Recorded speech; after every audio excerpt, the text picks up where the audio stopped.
మీ car EMI కట్టలేకపోతున్నారా? మీ car EMI మేము కడతాం. ఈ నెంబర్కి కాల్ చేయండి. నమస్తే, వెల్కమ్ టు సుమన్ టీవీ. నేను మీ సంజయ్. ఈ రోజు మనతో పాటు ఉన్నారు motivational speaker and life coach Vidya గారు. మేమంతా మాట్లాడి కొన్ని విషయాలు తెలుసుకుందాం. నమస్తే అండి. నమస్కారం అండి. మన చుట్టుపక్కల ఉండే వ్యక్తిని ఎలాంటి వాళ్ళని ఎంచుకోవాలంటారు? అంటే ఫ్రెండ్స్ని కానీ రిలేటివ్స్ని కానీ మనతో ఎప్పుడు తిరిగే వాళ్ళని కానీ ఎలాంటి వ్యక్తులతో స్నేహం చేయాలంటారు, సహవాసం చేయాలంటారు? మన ఫ్రెండ్షిప్ అనొచ్చు, మనతో తిరిగే వాళ్ళు అనంటే ఇంట్లో వాళ్ళు తిరుగుతారు, ఇంట్లో వాళ్ళు ఉంటారు, ఫ్రెండ్స్ ఉంటారు, రిలేటివ్స్ ఉంటారు. కాకపోతే మనము ఎలాంటి వాళ్ళని చూస్ చేసుకోవాలి అనేది కూడా ఆటోమేటిక్ గా మనం ఎలా ఉన్నాం అనే దాన్ని బట్టి కూడా అక్కడ జరిగిపోతుంది ఈజీగా. ఇప్పుడు మనం చదువుకుంటున్నాము, చదివే వాళ్ళే మనతో ఉంటారు. ఇప్పుడు మనం మంచి కరెక్ట్ గా వర్క్ చేసుకుంటున్నాము, కరెక్ట్ వర్క్ చేసే వాళ్ళే ఉంటారు. మనం టైంపాస్ చేస్తున్నాము, టైంపాస్ చేసేటోడే దొరుకుతారు. మనం చాలా మూవీస్ చూస్తున్నాము, మూవీస్ చూసే వాళ్ళే దొరుకుతారు. ఎలా అంటే ఫస్ట్ బయటి వాళ్ళకి ఎలా చూస్ చేసుకోవాలని దాన్ని కంటే ముందు మన మైండ్ సెట్ ఎలా ఉందో బయటి వాళ్ళు ఆటోమేటిక్ గా అలానే దొరుకుతారండి మనకి. ఇన్ కేస్ ఆఫ్ అలా దొరకకుండా మనం కరెక్ట్ గా ఉన్నాం అనుకోండి, బయట బలాదురుగా తిరిగేవాడు కూడా మనల్ని చూసి ఆటోమేటిక్ గా కరెక్ట్ గా అయిపోతాడు. ఎందుకంటే ఇంట్లో పేరెంట్స్ ఉన్నారు, ఫస్ట్ ఇంట్లో నుంచి తీసుకుంటే వాళ్ళు కరెక్ట్ గా లేరు, పిల్లలు కూడా అలానే అవుతారు. లేదు ఇంట్లో కరెక్ట్ గా ఉన్నారు, పిల్లలు ఆటోమేటిక్ గా కరెక్ట్ గా ఉంటారు. ఇంట్లో సిబ్లింగ్స్ ఉన్నారు, తోబుట్టువులు ఉన్నారు, వాళ్ళ బాండింగ్ బాగుంది, వాళ్ళ కేరింగ్ బాగుంది, వాళ్ళ టైం మేనేజ్మెంట్ బాగుంది అంటే ఇంకొకరికి ఆటోమేటిక్ గా అలా వస్తుంది.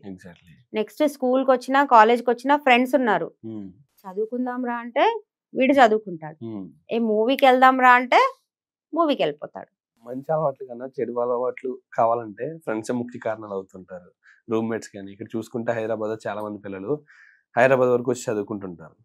ఇక్కడ రూమ్లో కొంతమంది పరిచయాలు ఏర్పడుతుంటాయి, లేకపోతే కాలేజెస్లో లేకపోతే ఇన్స్టిట్యూట్స్లో కొంతమంది పరిచయాలు ఏర్పడుతుంటాయి. అలాంటి పరిచయాల వల్ల వీళ్ళకి అలవాట్లు అవుతుంటాయి, చెడు అలవాట్లు అవుతాయి, కొన్ని మంచి అలవాట్లు కూడా అవుతుంటాయి. ఎక్కువగా చూసుకుంటే చెడు అలవాట్లు ఎక్కువ ఉంటాయి. ఇలాంటి సందర్భంలో ఎలాంటి వాళ్ళని ఎంచుకోవాలంటారు? ఇక్కడ సంజీవ్ గారు ఎంచుకోవడం అనేది పక్కన పెడితే మనకి లైఫ్ మీద ఎంత ఫోకస్ ఉంది, మనం ఏం చేయాలనుకుంటున్నాము అది చాలా ఇంపాక్ట్ పడుతుందండి. ఎందుకంటే అలాంటి వాళ్ళు ఉన్నా కూడా 100లో ఒకరిలాగా అలా అచీవ్ చేసిన వాళ్ళు కూడా ఉన్నారు. మీకు ఫోకస్డ్గా పని చెయ్యాలి అనేది ఉంటే మీరు చేస్తారు. ఇప్పుడు మీరు ఈ జాబ్ ఎంచుకున్నారు, ఒక యాంకరింగ్ అంటే 10 మంది ఫ్రెండ్స్ కాల్ చేసినా లేదు నాకు షూట్ ఉంది నేను అదే చేస్తా అంటారు. లేదు మీకు దీనిపైన ఇంట్రెస్ట్ లేదు, ఒక కాల్ రాగానే వెళ్ళిపోతారు. అంతే కదా, ఎగ్జాంపుల్ మనదే తీసుకుంటే అలా అన్నమాట. మనకి ఎంత ఫోకస్ ఉంది అనే దానిపైన కూడా డిపెండ్ అండి. మనం ఏం చేయాలి, మన ఎయిమ్స్ ఏంటి, మన డ్రీమ్స్ ఏంటి, మన అచీవ్మెంట్స్ ఏంటి, అది ఫోకస్ గా ఉందనుకోండి 100 మంది కాదు 1000 మంది లోకం మొత్తం వచ్చినా మనల్ని పాడు చేయలేదు. మనకి ఆ డిజైర్ లేదు, లోపల నుంచి అది గట్టి సంకల్పం లేదు, ఎవరు కాదు ఏది కొంచెం కొంచెం నీరసంగా అనిపించినా పడుకుంటాం మనం. అంతే కదా, ఇక్కడ ఫ్రెండ్స్ చేస్తున్నారా, మన మనసే చేస్తుందా? అది లేదు. కొందరు అమాయకంగా మీరు చెప్పినలాగా వేరే వాళ్ళకి అట్రాక్ట్ అయిపోయి చెడు అలవాట్లు చేసుకుంటారు. కానీ అవేర్నెస్ లో ఉండాలండి మనం. ఒకరు మాట్లాడుతుంటే మనకు నాలెడ్జ్ వస్తుందా లేదా, ఒకరు మాట్లాడుతుంటే మనం ఎదుగుతున్నామా లేదా, అప్డేట్ కావాలి. లైఫ్ అంటే అప్డేట్ కావడమే. ఇప్పుడు మనము ఒక పశువులాగా పుట్టి పశువులాగానే చనిపోదాం అంటే కరెక్ట్ కాదు కదండి. మనం మనుషులు, మనకు బ్రెయిన్ ఉంది, మనం ఎన్నో చేయగలుగుతున్నాం. ఒక ఫోనే ఎన్నో చేస్తుంది, ఒక కెమెరానే ఎన్నో చేస్తుంది, అంతే కదా. మరి మనం మనుషులం ఏం చేయాలి అనే ఆలోచన మనకు ఉన్నదనుకోండి, మనం ఆటోమేటిక్ గా ఎదుగుదామండి. ఎవరు ఎన్ని చేసినా మనం దానికి లొంగము. కానీ మనకి ఇక్కడ ఫోకస్ అనేది ఇంపార్టెంట్, అవేర్నెస్ అనేది ఇంపార్టెంట్. 10 మంది ఉన్నారు, ఇప్పుడు చైల్డ్హుడ్ ఫ్రెండ్స్ ఉంటారండి, అందులో ఒక్కడు చాలా బాగుంటాడు, మిగతా 9 మంది చెడు తిరుగులు తిరుగుతాడు. కానీ ఇక్కడ ఫ్రెండ్స్ అనేసి చైల్డ్హుడ్ ఫ్రెండ్స్ అంటే ఇంక వదలరు కదా, ఫ్రెండ్స్ అంటే ఫ్రెండ్సే.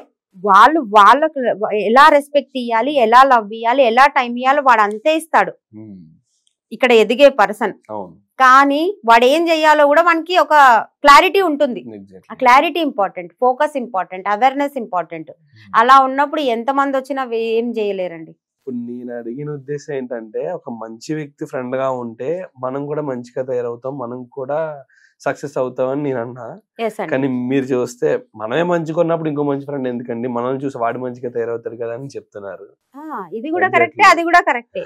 ఇప్పుడు ఒక 6 నెలలు ఒకరితో సహవాసం చేస్తే ఆటోమేటిక్ గా వాళ్ళ అలవాట్లు మనకు వచ్చేస్తాయి. అవునండి. కానీ నేను ఎలా చెప్పాను, అలవాట్లు రాకుండా మనల్ని మనం ప్రొటెక్ట్ చేసుకోవాలి, మనం అవేర్నెస్ లో ఉండాలి, మనం ఫోకస్ లో. అలా 6 నెలలు ఇంకెవరితోనో ఉంటాం, వాళ్ళ నెగిటివ్ అలవాట్లన్నీ మనకు వచ్చేస్తే ఎలా అండి? అంతే కదా. ఈ రోజులలో ఎదగడము, వాళ్ళకి ఎదగడానికి రాదు, మనం అవును. ఎదుగుతుంటే మనల్ని లాగుతుంటారు. అవును. అది మనం గుర్తుపెట్టుకోవాలి కదా. Exactly. అది గుర్తుపెట్టుకొని మనం ఉండాలి. ఆటోమేటిక్ గా మన అలవాట్లు వాళ్ళకు రావాలి, కానీ మంచి అలవాట్లు, వాళ్ళ నెగిటివ్ మనకు రావద్దు కదండి. అవును. ఆ అవేర్నెస్ లో ఉండాలి అని అంటున్నాను నేను. ఓకే మ్యామ్, ఇలాగే మనిషి ఏ అలవాట్లు చేసుకోకూడదు అండ్ లైఫ్ సక్సెస్ అవ్వాలి, తను అనుకున్న గోల్స్ సాధించాలి, ముందుకెళ్ళాలి అందరికన్నా అనుకుంటే తన అలవాట్లు కానీ అభిరుచులు కానీ ఎలా ఉండాలంటారు?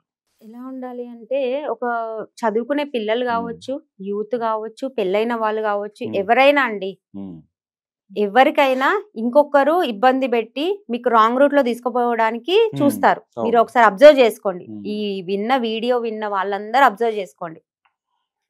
అలా కాకుండా మీకు ఒకరి పైన గొడవలు పెట్టడానికి ఇంకో నలుగురు వచ్చి చెప్పడానికి కూడా ఉంటారనమాట. లేకుంటే చదువు ఆపేసేయాలనేసి ఇబ్బంది పెట్టాలనే వాళ్ళు కూడా ఉంటారు. కానీ మనకు ఆ విచక్షణ జ్ఞానం ఉండాలి. నేను ఒక స్టూడెంట్ ఉన్నారండి, ఆ స్టూడెంట్ చదువు మీద ఫోకస్ పెట్టాలంటే వాడు అంతే పెట్టాలి. ఎవరు వచ్చి ఏది చెప్పినా వినొద్దు. మూవీ అన్నా వెళ్ళొద్దు, అమ్మాయి అన్నా వెళ్ళొద్దు, అబ్బాయి అన్నా వెళ్ళొద్దు, ఇంకేదైనా తినడానికైనా వెళ్ళొద్దు, దేనికైనా వెళ్ళొద్దు. ఒక పెళ్ళైన వాళ్ళు మీ సంసారంలో ఇబ్బంది పెడుతున్నారు, మూడో వ్యక్తి వచ్చి అంటే ఎవరిది వినొద్దండి. మీకు ఎగ్జాంపుల్ ఇస్తున్నాను నేను. వేరే వాళ్ళది విన్నామంటే మన సజ్జన సాంగత్యం రాంగ్ ఉందంటే ఇంట్లో కూడా అదే గొడవలు అవుతాయి. ఎవరు ఏదైనా కూడా మీ కుటుంబం బాగుండాలి అంటే మీరు కూర్చొని మాట్లాడుకొని మీరు ఎలా సంతోషంగా ఉండాలనేది అండర్స్టాండింగ్ చేసుకొని ఉండాలి. ఒక పిల్లలకు చూసుకుంటే మీరు చదువుకోవాలి కాబట్టి ఇంకో మూడో వ్యక్తిది వినొద్దు. సో మీరు ఎలా చదువుకోవాలి, మీరు ప్లాన్ చేసుకోవాలి. మీరు ఒక బిజినెస్ చేయాలి అని అంటే మూడో వ్యక్తి చెప్పే పిచ్చి మాటలు కాకుండా మీ ఇన్నర్ వాయిస్ ఏం చెప్తుంది, మీరు ఎలా ప్లాన్ చేస్తున్నారు, దానిపైన చేయాలండి. దానిపైన చేసినప్పుడు ఆటోమేటిక్ గా మనం స్ట్రాంగ్ గా ఉన్నాము, ఫోకస్డ్ గా ఉన్నాము అంటే ఆటోమేటిక్ గా మనకు అందరూ అటువంటి వాళ్ళే అట్రాక్ట్ అవుతారండి. Thank you ma'am, thank you very much. Thank you అండి, థ్యాంక్ యూ.